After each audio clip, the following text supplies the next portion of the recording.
এবার কোরবানি ঈদের হাট কাঁপাতে প্রস্তুত সুলতান ও বাহাদুর। প্রতিদিনই তাদের দেখতে দূর দূরান্ত থেকে আসছেন ক্রেতা ও দর্শনার্থীরা। ওজন, আকৃতি ও সৌন্দর্যে নজর কাটছে সবার।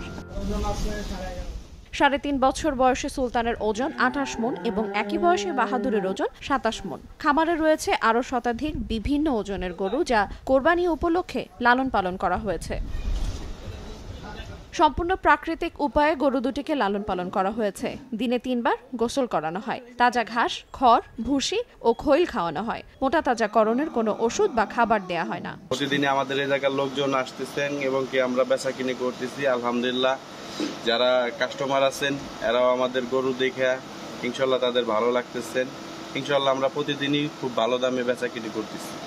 নগদে ৫০০ টাকা বা তার বেশি পেমেন্টে পেতে পারেন ঢাকায় জমিসহ ২০ কোটি টাকার পুরস্কার।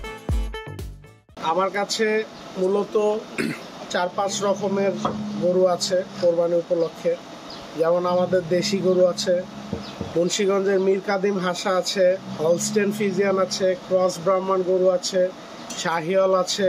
এদিকে জেলা প্রাণী সম্পদ কর্মকর্তা জানান, জেলায় কোরবানির পশু প্রস্তুত করতে আগে থেকে প্রতি খামারে নজরদারি রাখা হয়েছে। গরু সুস্থ কি অসুস্থ এই বিষয়ে বলা যায় যে আমরা প্রথম থেকেই সমস্ত গরুর ভ্যাকসিন দিয়েছি এবং আমাদের নিয়ন্ত্রণ রয়েছে। বিশেষ করে আমরা খামারিদের, আমাদের অফিসারদের আমরা প্রশিক্ষণ দিয়েছি, তারা যাতে কোনো রাসায়নিক কোনো কিছু ব্যবহার না করে, হরমোন স্টেরয়েড যদি ব্যবহার না করে, এগুলো আমরা অনেক আগে থেকে তাদের মনিটর করতেছি এবং তারা এগুলা করতেছে না, আমাদের নিয়ন্ত্রণে রয়েছে। এবং আমরা এগুলা এখন থেকে যে পর্যন্ত কোরবানি হয় তার আগ পর্যন্ত আমরা মনিটরিং রাখবো। এবার কোরবানির ঈদে সুলতানকে ২০ লাখ এবং বাহাদুরকে ১৯ লাখ টাকায় বিক্রি করতে চান এর মালিক।